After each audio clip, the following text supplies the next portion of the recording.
मित्रों, यह अग्नि पुराण है। आज इस शास्त्र के माध्यम से जानेंगे कि शिवलिंग की उत्पत्ति कैसे हुई। तीसरा अध्याय समुद्र मंथन, कुंभ तथा मोहिनी अवतार की कथा। मित्रों, यह अग्नि पुराण का अध्याय है। अग्निदेव कहते हैं, वशिष्ठ, अब मैं कुंभ अवतार का वर्णन करूंगा। यह सुनने पर सब पापों का नाश हो जाता है। पूर्व काल की बात है।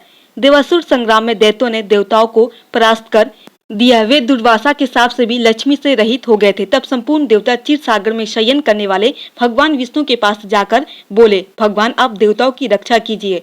यह सुनकर श्रीहरि ने ब्रह्मा आदि देवताओं से कहा, देवगण तुम लोग क्षीर समुद्र को मथने, अमृत प्राप्त करने और लक्ष्मी को पाने के लिए असुरों से संधि कर लो। कोई बड़ा काम या भारी प्रयोजन आ पड़ने पर शत्रुओं से भी संधि कर लेनी चाहिए। मैं तुम लोगों को अमृत का भागी बनाऊंगा और दैत्य को उनसे वंचित रखूंगा। मंदराचल को माथानी और वासुकी नाग को नीति बनाकर आलस्य रहित हो मेरी सहायता से तुम लोग क्षीर सागर का मंथन करो। भगवान विष्णु के ऐसा कहने पर देवता दैत्य के साथ संधि करके क्षीर समुद्र पर गए। फिर तो उन्होंने एक साथ मिलकर समुद्र मंथन आरंभ किया। जिस ओर वासुकी नाग की पूंछ थी उसी ओर देवता खड़े थे। दानव वासुकी नाग के निस्वर से छीन हो रहे थे और देवताओं को भगवान अपनी कृपा दृष्टि से परिपुष्ट कर रहे थे। समुद्र मंथन आरंभ होने पर कोई आधार न मिलने से मंदराचल पर्वत समुद्र में डूब गया। तब भगवान विष्णु ने कूर्म कछुए का रूप धारण करके मंदराचल को अपनी पीठ पर रख लिया। फिर जब समुद्र मथा जाने लगा तो उसके भीतर से हलाहल विष प्रकट हुआ। उसे भगवान शंकर ने अपने कंठ में धारण कर लिया।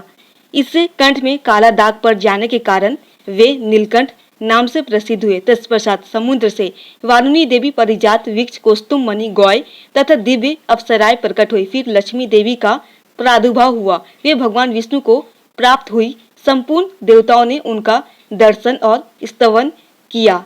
इससे वे लक्ष्मीवान हो गए। तदनंतर भगवान विष्णु के अंशभूत धन्वंतरी, जो आयुर्वेद के प्रवर्तक है, हाथ में अमृत से भरा हुआ कलश लिए प्रकट हुए। देवताओं ने उनके हाथ से अमृत छीन लिया और उसमें से आधा देवताओं को देकर वे सब चलते बने। उनमें जंब आदि दैत्य प्रधान थे। उन्हें जाते देख भगवान विष्णु ने स्त्री का रूप धारण किया।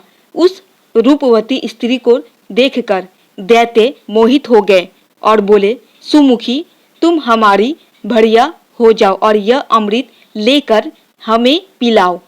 बहुत अच्छा कहकर भगवान ने उनके हाथ से अमृत ले लिया और उसे देवताओं को पिला दिया।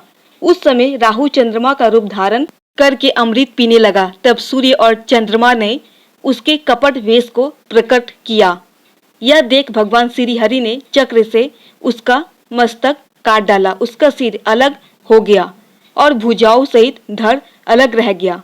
फिर भगवान को दया आई और उन्होंने राहु को अमर बना दिया। तब ग्रह स्वरूप राहु ने भगवान श्री हरि से कहा, इन सूर्य और चंद्रमा को मेरे द्वारा अनेकों बार ग्रहण लगेगा। उस समय संसार के लोग जो कुछ दान करे वह सब अक्षय हो।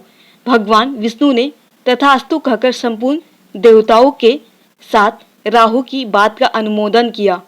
इसके बाद भगवान ने स्त्री रूप त्याग दिया, किंतु महादेव जी को भगवान के उस रूप का पुनः दर्शन करने की इच्छा हुई। अतः उन्होंने अनुरोध किया, भगवान आप अपने स्त्री रूप का मुझे दर्शन करावे। महादेव जी की प्रार्थना से भगवान श्री हरि ने उन्हें अपने स्त्री रूप का दर्शन कराए। वे भगवान की माया से ऐसे मोहित हो गए कि पार्वती जी को त्याग कर उस स्त्री के पीछे लग गए। उन्होंने नग्न और उन्मत्त होकर मोहिनी के केस पकड़ लिए। मोहिनी अपने केसों को छुड़ाकर वहां से चल दी। उसे जाती देख महादेव जी भी उसके पीछे पीछे दौड़ने लगे। उस समय पृथ्वी पर जहाँ जहाँ भगवान शंकर का वीर्य गिरा वहाँ वहाँ शिवलिंगों का क्षेत्र एवं शिवन की खाने हो गई।